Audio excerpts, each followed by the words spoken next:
Hyderabad builder Madhu హత్య కేసులో సంచలన నిజాలు వెలుగు చూస్తున్నాయి. మధును చంపింది ఆయన స్నేహితులైన బయటపడింది.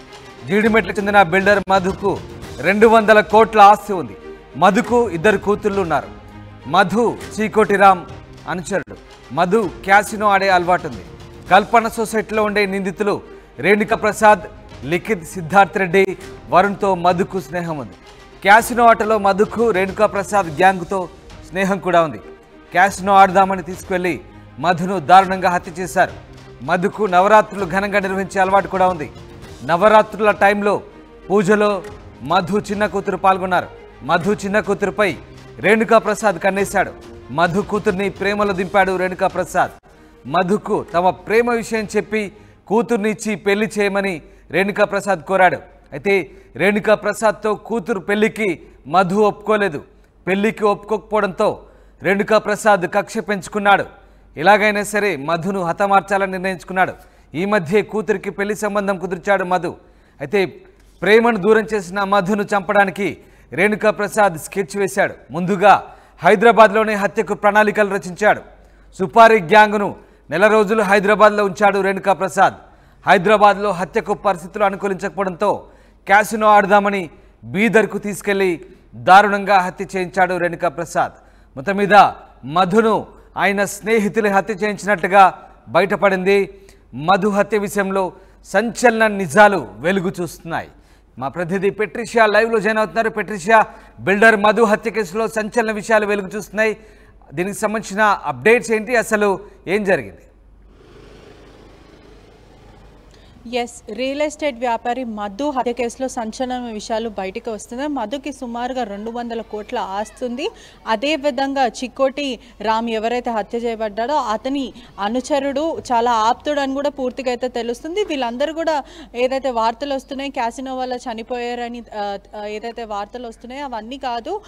మనకున్న సమాచారం మేరకు కూడా ఇదంతా కూడా ప్రేమ వల్ల జరిగిందని పూర్తిగా అయితే తెలుస్తుంది. రేణుకా ప్రసాద్, లిఖిత్, సిద్ధార్థ్ రెడ్డి, వరుణ్ వీళ్ళందరూ కూడా మధుకి చాలా దగ్గర మిత్రులు. సుమారుగా ఎన్నో ఏళ్ల నుంచి వీళ్ళకి స్నేహం కుదిరింది. అదేవిధంగా క్యాసినో ఆడదాం అని చెప్పి వీళ్ళు కర్ణాటకకి తీసుకెళ్లడం అయితే జరిగింది. బీహార్కి తీసుకెళ్లి అతి దారుణంగా 30 పోట్లు కత్తితో పొడిచి బండరాయితో మోది చంపడం అయితే జరిగింది. మొత్తం మీద కూడా మధుకి అమ్మవారు నవరాత్రులు అంటే చాలా ఘనంగా సెలబ్రేట్ చేసుకోవడం చాలా ఇష్టము. అమ్మవారిని ప్రత్యేకంగా పూజిస్తారని పూర్తిగా అయితే తెలుస్తుంది. ఇదంతా కూడా జరిగినప్పుడు ఏదైతే అమ్మవారు నవరాత్రుల రోజు పూజ చేసిన క్రమంలో చిన్న కూతురు ఎవరైతే మధుకి 2 ఆడపిల్లలు ఉన్నారో వాళ్ళ ఆడపిల్లల్లో ఒక అమ్మాయిని చూసి రేణుకా ప్రసాద్ ఆ అమ్మాయి మీద కన్ను వేసి ప్రేమలోకి దింపాడని కూడా పూర్తిగా అయితే తెలుస్తుంది. ప్రేమలో దింపిన తర్వాత వీళ్ళిద్దరి మధ్యలో కూడా కొన్ని రోజులు ఈ రిలేషన్షిప్ అనేది కొనసాగింది. దాని తర్వాత రేణుకా ప్రసాద్ వెళ్ళి మధుని మీ కూతుర్ని ఇచ్చి నాకు పెళ్లి చేయి, నేను బాగా చూసుకుంటా అని చెప్పడం జరిగింది.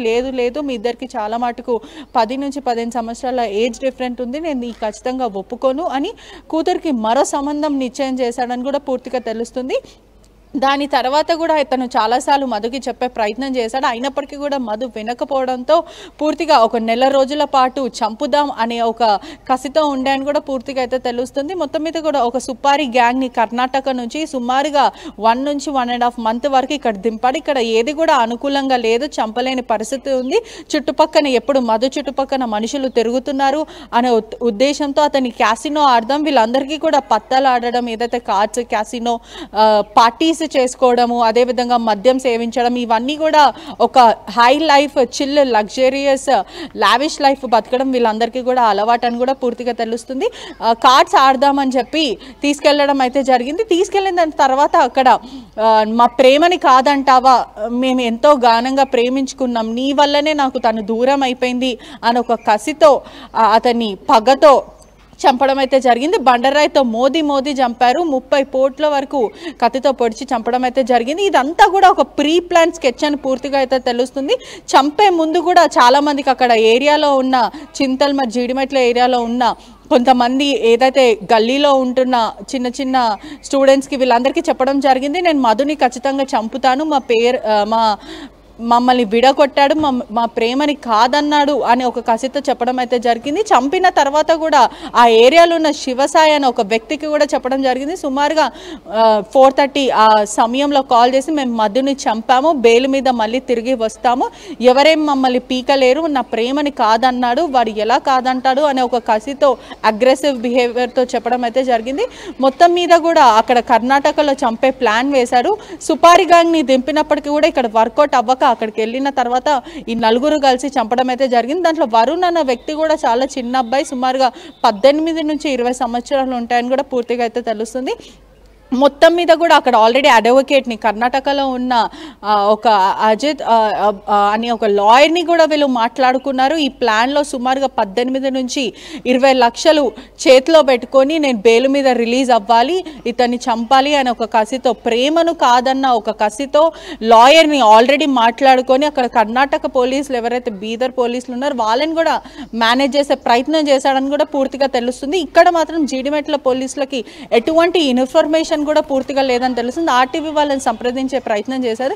ఎస్ఐతో మాట్లాడిన సమయంలో కూడా కర్ణాటక బీదర్ పోలీసులు ఇప్పటివరకు ఎటువంటి ఇన్ఫర్మేషన్ ఇవ్వలేరు అని చెప్తున్నారు. వాళ్ళ వైపు కూడా కొంచెం నిర్లక్ష్యం ఉంది. ఎందుకంటే ఏరియా చాలా సుపరిచితుడు, బిల్డర్ కూడా అందరికి ఆపుతుడానికి పూర్తిగా తెలుస్తుంది. అట్లాంటి వ్యక్తి చనిపోయినప్పుడు పోలీసులు కూడా ఎందుకు చనిపోయారు, పూర్తి ఇన్ఫర్మేషన్ ఏంటి అని చెప్పలేని పరిస్థితి కూడా ఉంది. ఎక్కడ కూడా వాళ్ళు చెప్పడానికి కూడా సహకరిస్తలేరని కూడా పూర్తిగా తెలుస్తుంది. వాళ్ళని అడిగినప్పటికీ కూడా మాకు ఎటువంటి ఇన్ఫర్మేషన్ లేదు, బీదర్ పోలీసులు ఇప్పటివరకు ఇవ్వలేరని తెలుస్తుంది. కానీ మనకున్న సమాచారం మేరకు కూడా ఆ నలుగురు పూర్తిగా అబ్స్కాండింగ్ అని అయితే తెలుస్తుంది. ఇదంతా కూడా ఏ క్యాసినో, ఏ గొడవనో, గ్రడ్జెసో కాదు, కేవలం ప్రేమ కాదు అని ఒక కన్న తండ్రి కూతురు ప్రేమ కాదు అన్నందుకు ఇప్పుడు ఏదైతే తండ్రి ఉన్నారో అతనే కాటు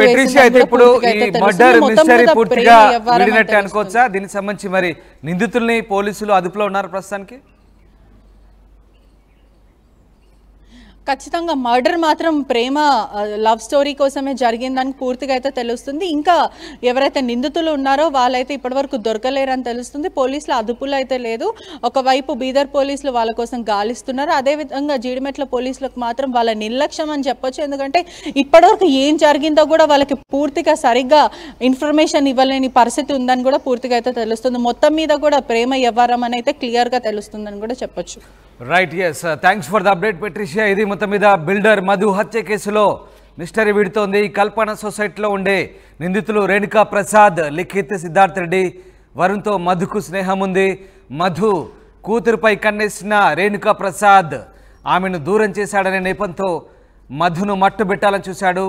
క్యాసినో ఆటోలో మధుకు రేణుకా ప్రసాద్ గ్యాంగ్తో స్నేహం ఉంది. ఇదే అదునుగా తీసుకొని క్యాసినో ఆడదామని తీసుకెళ్లి మధును దారుణ హత్య చేశారు. మధుకు నవరాత్రులు ఘనంగా నిర్వహించే అలవాటు ఉంది. అదే టైంలో పూజలో మధు చిన్న కూతురు కూడా పాల్గొనేది. మధు చిన్న కూతురుపై రేణుకా ప్రసాద్ కన్నేశాడు, ఆమెని ప్రేమలో దింపాడు. మధుకు తమ ప్రేమ విషయం చెప్పి కూతురునిచ్చి పెళ్లి చేయమని అడగడంతో రేణుకా ప్రసాద్ నిరాకరించాడు. పెళ్లికి ఒప్పుకోకపోవడంతో కక్ష పెంచుకున్న రేణుకా ప్రసాద్ మధును హత్య చేయాలని నిర్ణయించుకున్నాడు. ఇక ఈ మధ్యే కూతురికి పెళ్లి సంబంధం కుదిర్చాడు మధు. దీంతో తమ ప్రేమను దూరం చేసిన మధును చంపడానికి స్కెచ్ చేశాడు రేణుకా ప్రసాద్. ముందుగా హైదరాబాద్లోని హత్యకు ప్రణాళికలు రచించాడైతే సుపారీ గ్యాంగ్కు నెల రోజులు హైదరాబాద్లో ఉంచాడు. హైదరాబాద్లో పరిస్థితులు అనుకూలించకపోవడంతో క్యాసినో ఆడదామని తీసుకెళ్లి బీదర్కు తీసుకెళ్లి మరి దారుణంగా హత్య చేశాడు రేణుకా ప్రసాద్. ప్రస్తుతం దీనికి సంబంధించిన లోతైన దర్యాప్తు చేస్తున్నారు పోలీసులు. నిందితులుగా ఆయన స్నేహితులు రేణుకా ప్రసాద్ అలాగే మరో ఇద్దరిని గుర్తించారు. ప్రస్తుతం నిందితుల్ని అదుపులోకి తీసుకునే పనిలో పోలీసులు ఉన్నారు, వారి కోసం గాలిస్తున్నారు.